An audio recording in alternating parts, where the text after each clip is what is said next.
In this module on governance, risk, and compliance, we'll focus on threat modeling activities.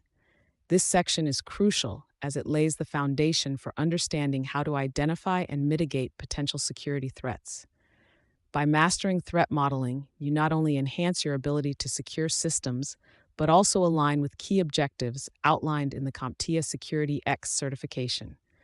This skill is vital for pinpointing vulnerabilities and ensuring robust security measures, which are essential both for real-world applications and for excelling in the exam.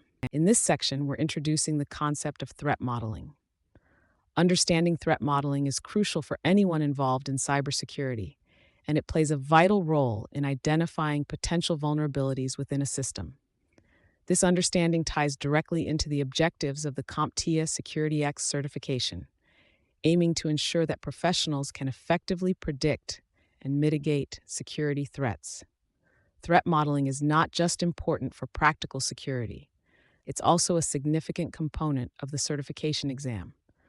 A solid grasp of threat modeling techniques will help you in the identification and assessment of potential security threats, ensuring that you're better prepared for scenarios you might encounter in both the exam and real-world situations. On this slide, we're diving into attack surface determination, a critical concept in threat modeling.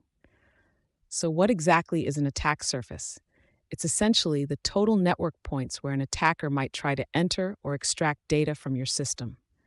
Understanding the attack surface helps in identifying various points of vulnerability.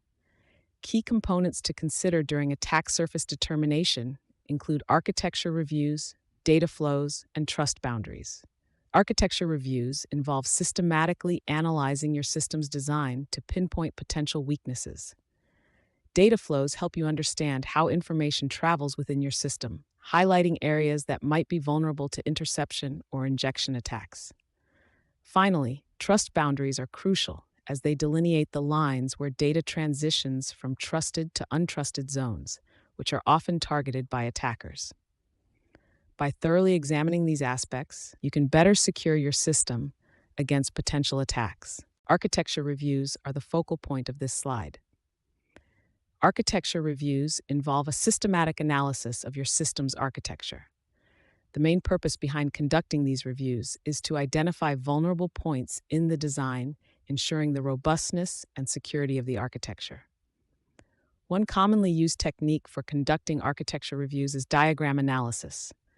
By visually mapping out the system architecture through diagrams, weak areas become easier to spot and address.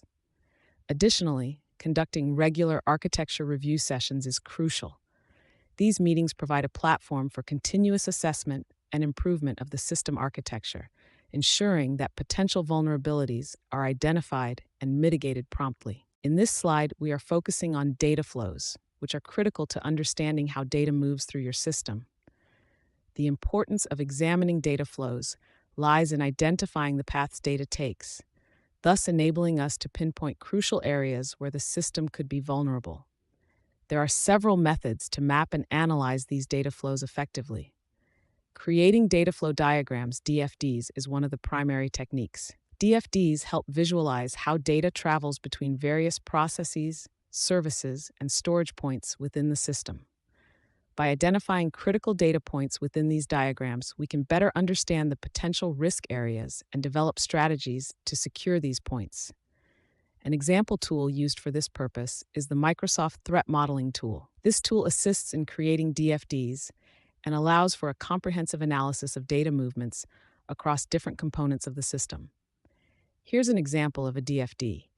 It illustrates how data moves between different processes, making it easier to spot weak links where data might be exposed to risks.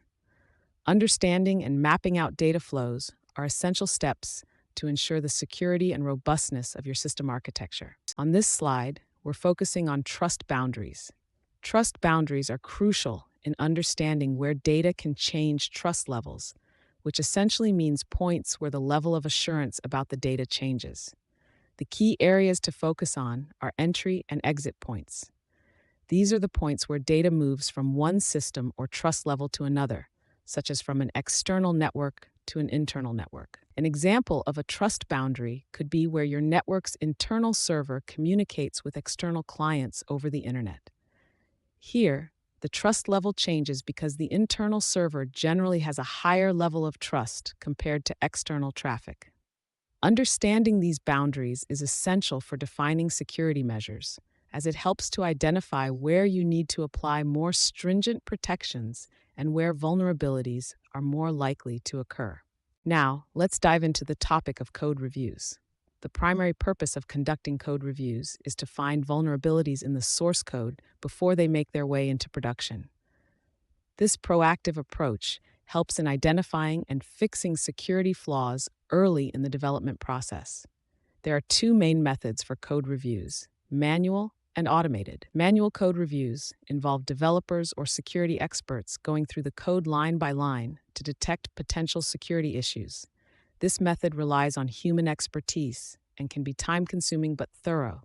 On the other hand, automated tools can quickly scan the code for known vulnerabilities. Tools like SonarQube are widely used in the industry for this purpose.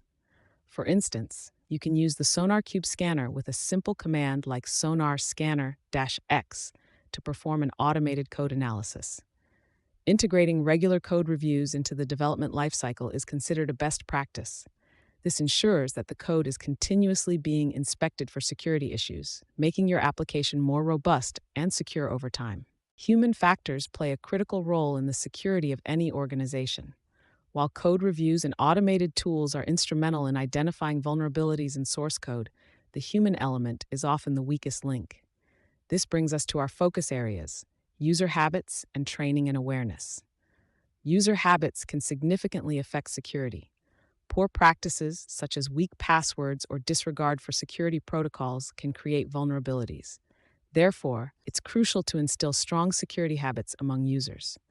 Training and awareness are also essential. Ensuring that employees are aware of common tactics, such as social engineering, can help in mitigating risks. Social engineering vulnerabilities exploit human psychology, often tricking users into disclosing confidential information or granting unauthorized access. Given the importance of the human element, integrating user-focused security measures into your overall strategy is paramount. Let's dive into organizational change and its impact on security. Organizational changes such as mergers, acquisitions, divestitures, and staffing changes can significantly alter the security landscape. These changes can expose new vulnerabilities, making it essential to perform comprehensive security audits and compliance reassessments during such transitions. Key considerations in this process include conducting regular security reviews to identify potential weaknesses and ensuring all changes adhere to current security policies and standards. By proactively managing these changes, you can mitigate risks and maintain a robust security posture within your organization. Now let's delve into the purpose of identifying and documenting assets during organizational changes. It's crucial to maintain a comprehensive inventory of all assets, which can help in pinpointing potential vulnerabilities and managing risks effectively. The types of assets you need to consider include both internally and externally facing assets, third-party connections, and unsanctioned assets or accounts. Additionally, with the increasing adoption of cloud services, it's vital to discover all cloud-related resources and maintain an accurate inventory of your public digital presence.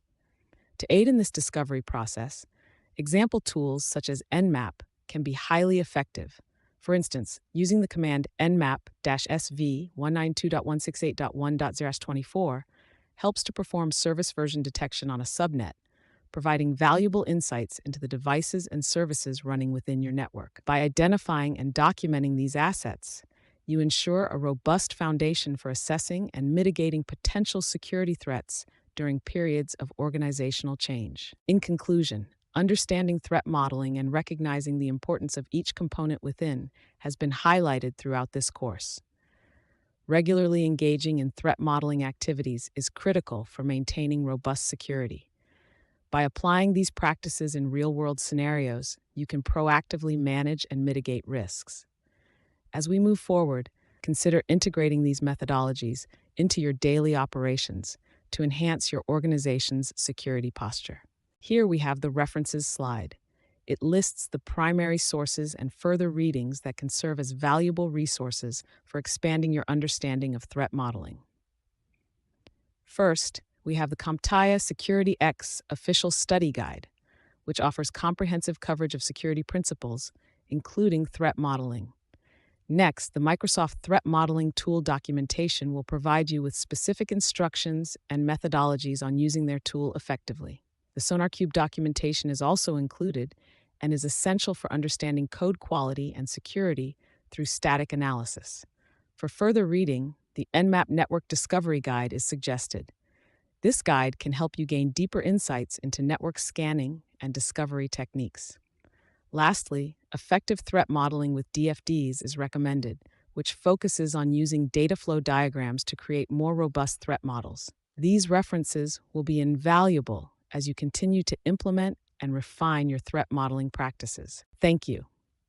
I hope you enjoyed the content we've covered in this section. If you found the information helpful, please leave a like. Your feedback is valuable, so feel free to comment below with your thoughts or any questions you might have. Don't forget to subscribe to the channel to stay updated on our latest courses, and share this resource with your friends and colleagues who might also benefit from it.